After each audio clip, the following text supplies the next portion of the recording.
अस्सलाम वालेकुम नाजरीन, आज 15 जून 2021 है और नाजरीन आज की इस वीडियो में एक अहम ख़बर का अहाता करने की कोशिश करेंगे। नाजरीन, अगर वीडियो के शुरू और आगाज़ ही में मैं आपसे एक सवाल पूछूं कि जब से इमरान खान साहब बरसरे इक़्तिदार आए हैं तो कौन सी एक सियासी शख्सियत है जिनकी शदीद तरीन ख्वाहिश रही है कि रोज़े अव्वल से वो इमरान खान साहब और उनकी हुकूमत को घर भेजना चाहते हैं, तो यकीनन वो नाम है मौलाना फजलुर रहमान साहब का। मौलाना फजलुर रहमान साहब के बारे में आप यकीनन जानते हैं कि जब इलेक्शन के नताइज का ऐलान हुआ तो उस वक्त से लेके तकरीबन 2 सालों तक वो तगो-दो करते रहे और इमरान खान साहब के ख़िलाफ़ एक तहरीक और मोमेंटम डेवलप करने की और कायम करने की वो कोशिशों में मसरूफ़ रहे हैं। चुनांचे कभी वो आसिफ जरदारी साहब के साथ मुलाकात करते हुए नज़र आते, कभी वो बिलावल जरदारी के साथ, कभी वो बिलावल हाउस के चक्कर लगाते, कभी वो शहबाज शरीफ साहब से फ़ोन पर रब्ते करते, कभी उनसे शिकवा कना नज़र आते कि शहबाज शरीफ मेरा फ़ोन अटेंड नहीं करते, कभी वो जाती उम्रा के चक्कर लगाते, रायवेंड महल के चक्कर लगाते, कभी मरियम नवाज से मुलाकातें करते हुए नज़र आए। आखिरकार 2 सालों की मेहनत के बाद मौलाना फजलुर रहमान साहब PDM के नाम से एक इत्तेहाद तश्कील देने में, कायम करने में कामयाब रहे।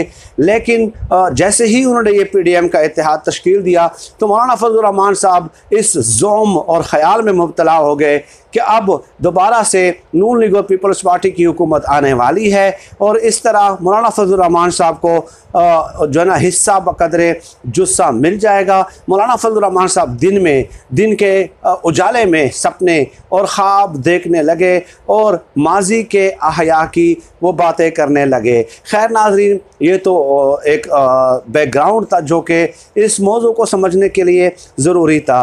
गुज़श्ता दिनों आपने देखा नाजरीन कि फवाद चौधरी साहब कराची गए और उन्होंने सिंध हुकूमत के ख़िलाफ़ सख्त ऐलानात किए।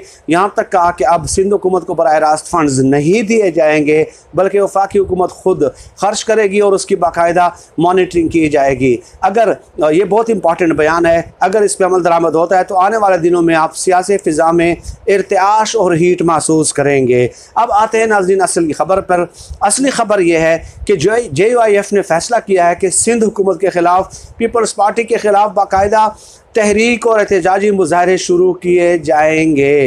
राशिद सुमरो साहब सिंध में जो उनके लीडर हैं वो लीड करेंगे इस तहरीक को और डेफिनेटली ये बात तो तय है कि इस कदर बड़ा फ़ैसला अगर हो रहा है कि पूरी एक सिंध हुकूमत के ख़िलाफ़ एहतजाजी मुजाहरे और जलसे होने हैं तो उसमें मौलाना फजलुर रहमान साहब की 100% मंजूरी शामिल है। तो JUIF ने यह फ़ैसला किया है, मौलाना फजलुर रहमान साहब ने यह फ़ैसला किया है, हत्ता कि लॉन्ग मार्च होगा वज़ीर आला हाउस की तरफ। नाजरीन ठीक है, आपको याद होगा कि इन लोगों ने ऐलान किया था कि लॉन्ग मार्च का रुख मौलाना फजलुर रहमान साहब ने किया था कि GHQ की तरफ मोड़ेंगे। अब मेरा सवाल यह है कि क्या वज़ीर आला सिंध जो है वो GHQ में रहते हैं या मौलाना फजलुर रहमान साहब ने शायद उस वक्त भी उनका मतलब यही था कि GHQ से मुराद इनकी वज़ीर आला सिंध का जो हाउस है, जो घर है, वही है जो सरकारी रिहाइश गाह है। अब हमें इसकी समझ आई है कि मौलाना फजलुर रहमान साहब जो ये कह रहे थे कि GHQ की तरफ लॉन्ग मार्च का रुख मोड़ेंगे तो इसका मतलब क्या था। अब नाजरीन जो JUIF की तरफ से मौक़िफ़ दिया गया है वो ये कहते हैं कि करप्शन है सिंध हुकूमत में, पीपल्स पार्टी ने करप्शन का बाज़ार गर्म कर रखा है, अकरबा परवरी है, पानी चोरी किया जाता है, तालीम और सेहत के शोबे तबाह बर्बाद कर दिए गए हैं, मेरठ की खुलेआम खिलाफ वर्जियाँ की जा रही हैं। इसलिए जो है हम उनके ख़िलाफ़ जो है तहरीक चलाएँगे, एहतजाज करेंगे, लॉन्ग मार्च करेंगे वज़ीर आला हाउस सिंध की तरफ। तो अब 17 जून को सिंध भर में एहतजाजी मुजाहरे होंगे JUIF की तरफ से पीपल्स पार्टी सिंध हुकूमत के ख़िलाफ़। 29 जुलाई को PDM का जलसा होगा सिंध हुकूमत के ख़िलाफ़। नाजरीन ये है हालात और ये है वो सूरत हाल। लेकिन यहाँ पे एक इंटरेस्टिंग सवाल है। सवाल ये है कि जब PDM में ये लोग शामिल हुए उस वक्त मौलाना फजलुर रहमान साहब और उनकी जमात ने तो ज़मीन और आसमान के कलाबे मिलाना शुरू कर दिए थे इनकी तारीफ़ में। कभी ये नहीं कहा कि ये अकरबा परवरी में मुलव्वस हैं, ये करप्शन में मुलव्वस हैं, ये लूट मार में मुलव्वस हैं, ये पानी चोरी में मुलव्वस हैं, ये मेरठ के कत्ले आम में मुलव्वस हैं। तो जब मौलाना फजल रहमान साहब की ख्वाहिश की तकमील के लिए पीपल्स पार्टी तैयार नहीं है, तो मौलाना फजल रहमान साहब ने उनके करप्ट होने का फतवा जारी कर दिया है। तो ये किस तरह की सियासत है?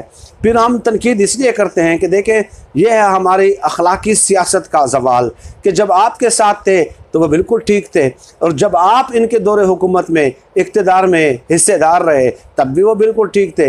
लेकिन अब आपकी ख्वाहिश की तकमील नहीं हो सकती। इमरान खान की हुकूमत को गिराने के लिए वो उस तरह तैयार नहीं है जिस तरह आप चाहते हैं। तो अब आप कहते हैं कि वो करप्ट है और उनके ख़िलाफ़ जो है ना हम लॉन्ग मार्च भी करेंगे, एहतजाजी मुजाहरे भी करेंगे। आप करें, शौक़ से करें, लेकिन हमें इस सवाल का जवाब ज़रूर चाहिए कि जब वो आपके साथ होते हैं तो उस वक्त वो करप्ट क्यों कर नहीं होते? इस सवाल का जवाब हमें बार सूरत चाहिए।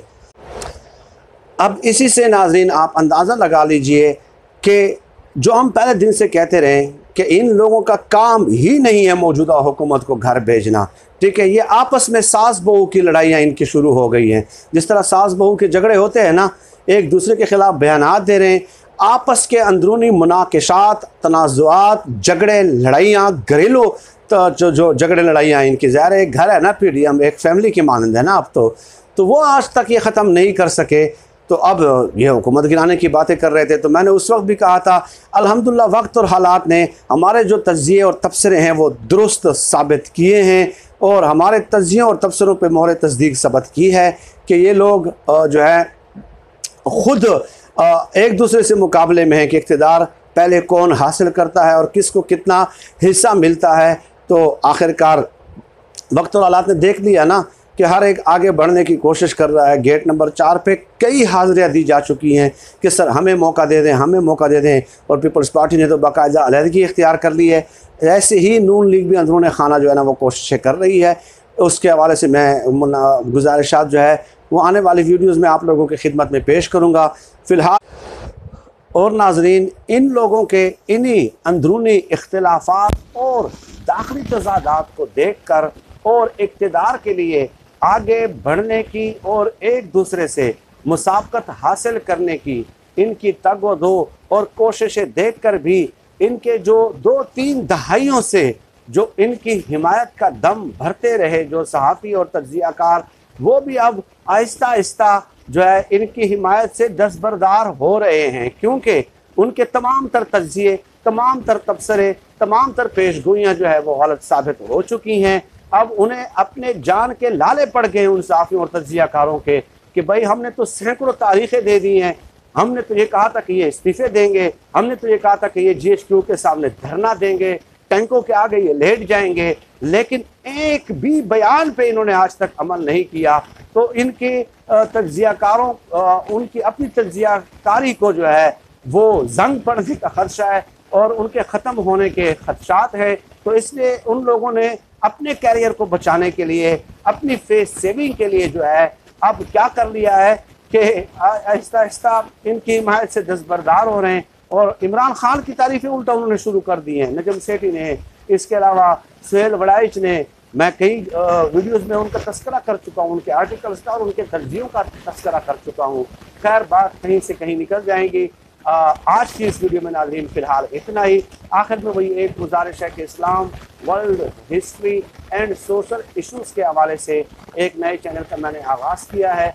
अपनी इसी कम्युनिटी पेज पे मैं वो लिंक्स शेयर करता रहता हूँ और डिस्क्रिप्शन में भी मैं उसका लिंक देता रहता हूँ, आप वहाँ से सब्सक्राइब कर सकते हैं।